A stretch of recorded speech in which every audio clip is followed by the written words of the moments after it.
I used to think that closure meant getting an apology or somebody finally admitting they were wrong or me getting all the answers I needed. But I learned that my boundaries are my closure. I don't need an explanation. I don't need an apology. And sometimes peace comes the moment I decide to protect myself. You don't need someone else to close the door that God already told you to walk away from. Sometimes your no is your closure. Welcome back to Simply Becoming, where we talk love, lessons, and laughter. My hope is that every time you press play, you leave encouraged, a little motivated, and maybe even smiling a little bit.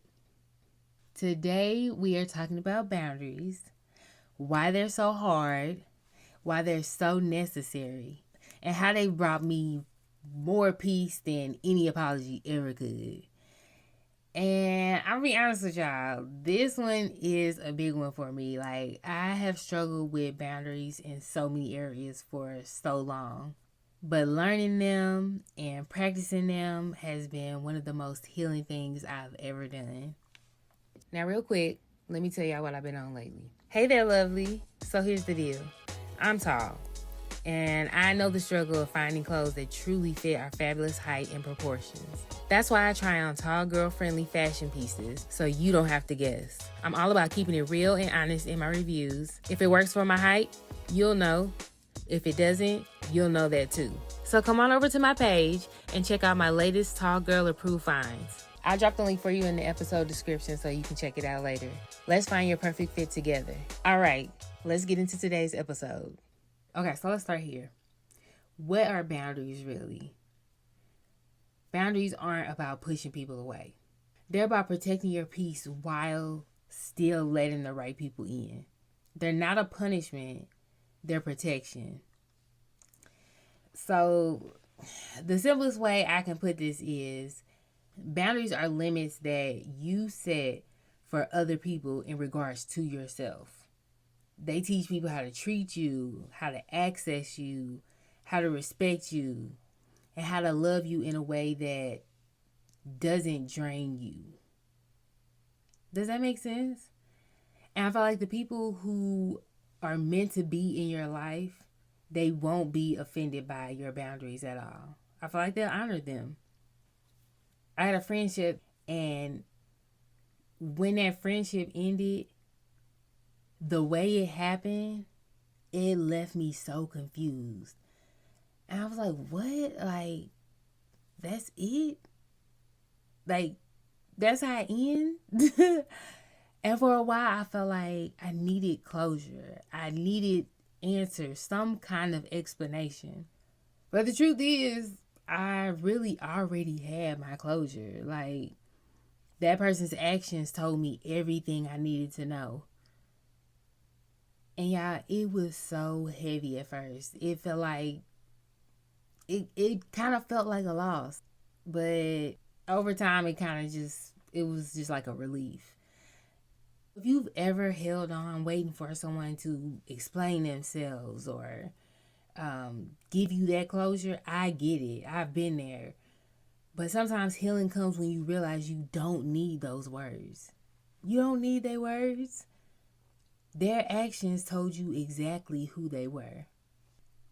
And that truth doesn't just apply to friendships. Boundaries have shown up in my marriage too, just in a different way. There were times when I felt like if my husband was upset, I'd have to fix it, or I have to do something to, try to fix it or help. Or if he was stressed, like I'd carry that stress too. But after a while, a long while, I realized that loving someone doesn't mean you have to absorb everything they feel, right? It took me the longest time to understand that empathy and responsibility aren't the same thing. Like, I can support him, I can pray for him, and stand by him without losing my own peace in the process. I read this saying before, and it said, emotional closeness doesn't mean emotional dependency. And I just feel like that's so real because we can be connected without carrying each other's weight all the time. And if marriage taught me boundaries, y'all know motherhood definitely has. One of my hardest boundaries when it came to my girls was just learning how to step back. For so long, I felt like I had to fix everything for my girls and trying to protect them from every mistake or disappointment. I realized that I was doing them a disservice by not letting them feel life for themselves. Now, I do remind myself that it's not my job to control their path, right? It's to guide them along it. I still show up and I still support. And I touched on this back in episode 1, but I've learned to leave the room to let them figure things out. My oldest daughter, she just recently got her driver's permit. And at first, when she was saying that was something that she wanted to do, like we were reminding her, like, hey, this, or, when you gonna do that. And I literally had to just stop and, like, it was almost like I wanted her to have her license more than she did, right? And so I was just like, I'm just gonna leave it up to her.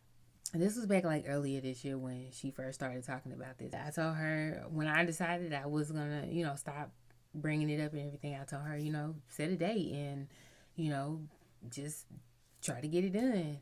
And she did, y'all. She went this past weekend and she passed the test and she got her license. But, I mean, she had to do that work herself. She had to go get the book and she had to figure out when the place was open for her to go and what all she needed to when she went to go get her license, and she studied and she did practice tests. But, like, I really just left the ball in her court and she was able to get it done. And I was so proud of her. I always tell my girls, please be patient with me. Just like I'm being patient with you, right?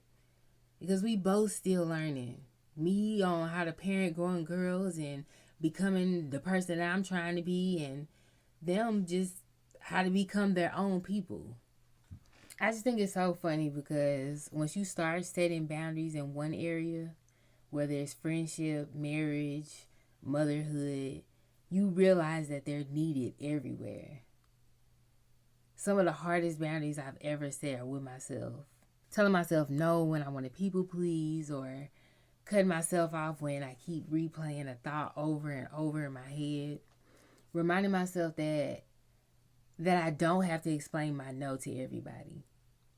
So what I've learned is this. Saying no is not selfish.